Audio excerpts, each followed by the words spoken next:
নিজেদের সবচেয়ে উঁচু ঝর্ণা নিয়ে পর্যটকদের সাথে রীতিমতো প্রতারণা করে কোটি কোটি টাকা হাতিয়ে নিয়েছে চীন। 1030 ফুট উচ্চতার ইউনতাই জলপ্রপাত দেখতে প্রতি বছর কয়েক মিলিয়ন পর্যটকের সমাগম ঘটে।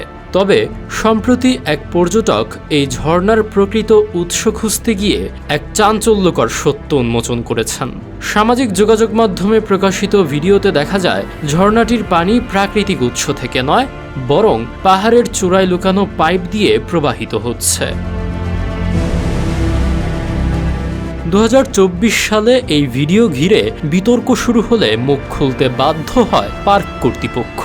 তারা বিষয়টিকে একটি সামান্য সংস্কার হিসেবে দাবি করেছে, মূলত শুষ্ক মৌসুমে পর্যটকদের আকর্ষণ ধরে রাখতে এবং তাদের সন্তুষ্টির জন্য কৃত্রিমভাবে পাম্পের সাহায্যে পানি প্রবাহের ব্যবস্থা করা হয়েছে। আমাদের ভিডিওগুলো রংপুর থেকে দেখছেন মোহাম্মদ তুষার, নরসিংদী থেকে দেখছেন সোহান, পলাশ দেখছেন দুবাই থেকে, সিরাজগঞ্জ থেকে দেখছেন অ্যালেক্স আলভি এবং কলকাতা থেকে দেখছেন পিয়াস। আপনি কোথা থেকে দেখছেন তা জানিয়ে দিন কমেন্ট বক্সে। ইউনেস্কো স্বীকৃত এই জিও পার্কের কর্মকর্তারা জানান, প্রাকৃতিক ঝর্ণাটি বিলুপ্ত না হলেও শুকনো সময়ে এর সৌন্দর্য ধরে রাখতে পাইপ ব্যবহার করা হয়। এই ঘটনাটি প্রকৃতির স্বাভাবিকতা এবং পর্যটকদের বিশ্বাসের অবমাননা হিসেবে বিশ্বজুড়ে তীব্র সমালোচনার জন্ম দিয়েছে।